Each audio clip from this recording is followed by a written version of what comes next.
নমস্কার বন্ধুরা, অদিতিয়ান মম লাইভ ব্লগে আপনাদের সবাইকে অনেক অনেক স্বাগত জানাই। আশা করছি আপনি এবং আপনার পরিবারের সবাই বেশ ভালো রয়েছেন। আজ একটু বেরিয়েছি, এখানে যে দুর্গাপুজোটা হয় সেখানকার প্যান্ডেলটা কতটা হয়েছে সেটা একটু দেখার জন্য। এখানে এসে দেখছি তো মেলা বসবার জন্য কিছু কিছু দোকানও চলে এসেছে। হ্যাঁ, এইগুলোতে আমি চলবো। হ্যাঁ, এই আমার খুব আর এইদিকে দেখুন, দুর্গাপূজার যে প্যান্ডেলটা সেটার কিন্তু কাজ জোর কদমে চলছে। পূজার যে প্যান্ডেলটা তৈরি হচ্ছে সেটার কিন্তু ডান দিকেই একটা দুর্গা মন্দির রয়েছে।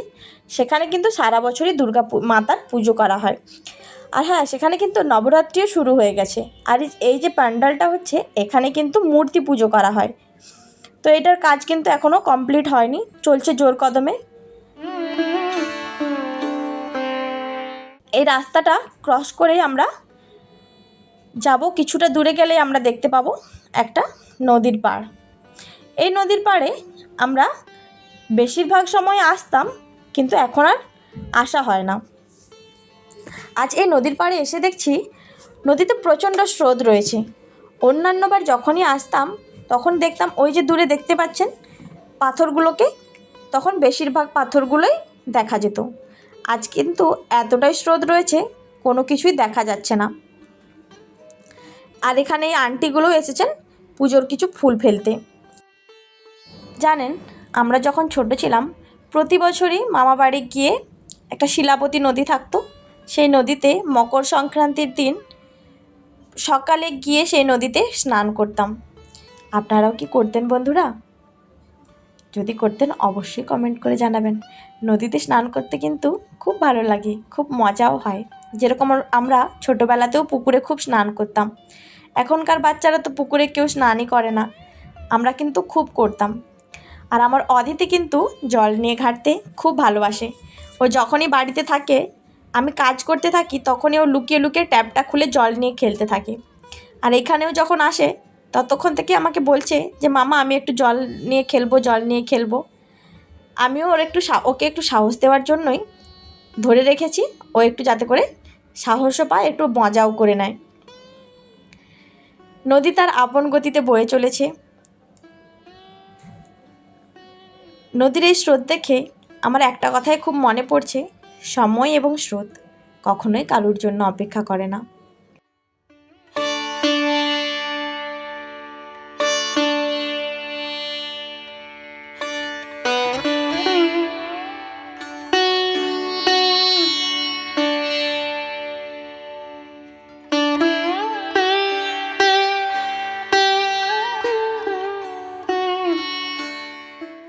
হ্যাঁ বন্ধুরা, আপনাদেরকে তো এখনও এই নদীর নামটাই বলা হলো না। এই নদীর নাম হচ্ছে ভৈরবী। আর এই যে নদীটা দেখতে পাচ্ছেন, এই নদীটার কিছুটা দূরেই দাহ করা হয় মৃতদেহকে, এবং এই মৃতদেহকে দাহ করার পর এখানেই স্নান করে যান সবাই। তো আপনাদের নদী ভালো লাগে না পাহাড়? অবশ্যই কমেন্ট করে জানাবেন। কিন্তু আমার আর অদিতির পাপার কিন্তু নদী আর সমুদ্র এ দুটোই খুব ভালো লাগে, তাই আমরা প্রতি বছরই সমুদ্র যাওয়ার চেষ্টা করি। আর এই দিকটাতে দেখতে পাচ্ছেন ঘন সবুজ আর সবুজ, চারিদিকটা শুধু সবুজ আর সবুজ। চারিদিকটা সবুজ, এতটাই সবুজ যে চারিদিক যেন সবুজে ডগমগ করছে। সূর্যাস্তের এই সময়টা দেখতে কিন্তু খুবই ভালো লাগে। এইবার দেখুন, আমরা এখানে দাঁড়িয়ে আছি আর গরু ছাগলগুলোকে দেখছি, ওরা দলে দলে বাড়ি ফিরছে। আর এই ছাগলটা ক্যামেরা দেখেই চুপ করে দাঁড়িয়ে গেছে। অদিতি তখন হাসতে হাসতে বলছে, মামা মামা এই ছাগলটাও কিন্তু ফটো তুলতে চাইছে, এর একটা ফটো তুলে নাও। সন্ধ্যের সময় প্রত্যেকেই গরু ছাগল তো ফিরছে বাড়ি, এবং গরু ছাগলের যে মালিকরা রয়েছে তারা কিন্তু তাদের রাতের খাবারও সংগ্রহ করে নিয়েই যাচ্ছেন। দলে দলে ফিরছে গরু ছাগল, আর আমরাও উপর থেকে দাঁড়িয়ে নদীর স্রোতটাকে আরোভাবে উপভোগ করছি। আর নদীকে দেখতে দেখতে নদীর গানও খুব মনে পড়ছে। এই নদীর কাছে এসে উপর থেকে নদীটাকে যতই দেখছি আর বারবার নদীর গান মনে পড়ে যাচ্ছে। ও নদী রে, একটি কথা শুধাই শুধু তোমারে, বলো কোথায় তোমার দেশ, তোমার নেই কো চলার শেষ। ও নদী রে।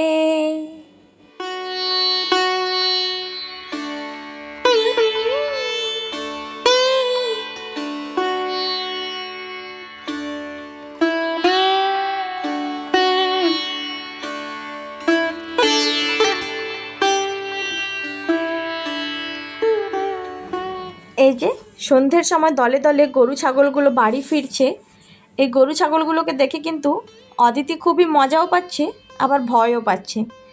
কখনো কখনো অদিতি ওদেরকে দৌড়াচ্ছে, ওরা ভয় পেয়ে যাচ্ছে, আবার কখনো কখনো ওরা অদিতিকে দৌড়াচ্ছে, অদিতি ভয় পেয়ে যাচ্ছে। এইরকম সৌন্দর্য কিন্তু সন্ধ্যের সূর্যাস্তের সময় শহরের মানুষরা খুবই কমই দেখতে পান। ঠিক বললাম তো বন্ধুরা? অবশ্যই কমেন্ট করে জানাবেন। যদি আমাদের এই রকম ভিডিওগুলো আপনাদের ভালো লেগে থাকে তাহলে প্লিজ লাইক করে দেবেন। প্রায় সন্ধে হয়ে গেছে, সবাই একে একে করে বাড়ি ফিরছে, আমাদেরও কিন্তু এবার বাড়ি ফিরে যেতে হবে। আজ অদিতি এই নদী পাড়ে এসে খুবই মজা করেছে, আমরাও খুব মজা করেছি। বাড়ি ফেরার সময় আকাশটা দেখছিলাম ঘন নীল, আর রাস্তার ধারে যে কাশফুলগুলো হয়েছে না, সেগুলোও খুব সুন্দর ছিল। বাড়ি ফিরেই বেশি দেরি না করে বসিয়ে দিয়েছি চা, আর হিটারটাও অন করে দিয়েছি। দুধ কিন্তু ফোটেনি, তার আগেই আমি দিয়ে দিয়েছি সামান্য একটু চিনি আর পরিমাণ মতো চা। দুধটা ফুটলে চাটা দিলে আরও ভালো হতো, কিন্তু আমি অপেক্ষা না করে দিয়ে দিয়েছি। এইটা দুধটা ফুটতে থাকুক, চাটাও হতে থাকুক, আর আমি ততক্ষণে একটু ফ্রেশ হয়ে নিই, আর ততক্ষণে আশা করছি চাটাও হয়ে যাবে আমার।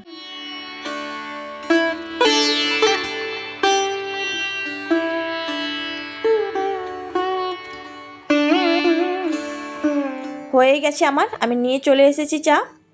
আর হ্যাঁ বন্ধুরা, বাজার থেকে না আসার সময় ওখানে দেখতে পেলাম গরম গরম সিঙ্গাড়া ভাজছে, তাই অদিতির পাপাকে বললাম যে সিঙ্গাড়া নিয়ে নিতে। অদিতির পাপাও সিঙ্গাড়া নিয়ে এসেছে। আমাদের এখানে কিন্তু সিঙ্গাড়াগুলো যখন আমরা নিতে যাই তখন এখানেই ঝাল চাটনি দেন ওনারা। বেঙ্গলের দিকে কিন্তু ঝাল চাটনিটা দেন না, সেখানে মিষ্টি তেঁতুল চাটনিটা দেন সবাই, বেশিরভাগ দোকানে। তো চলুন, এখানে সিঙ্গাড়াও নিয়ে নিয়েছি, গরম গরম সিঙ্গাড়ার সঙ্গে ঝাল ঝাল চাটনি, আর অদিতির পাপার আর আমার জন্য চাও বানিয়ে নিয়েছি।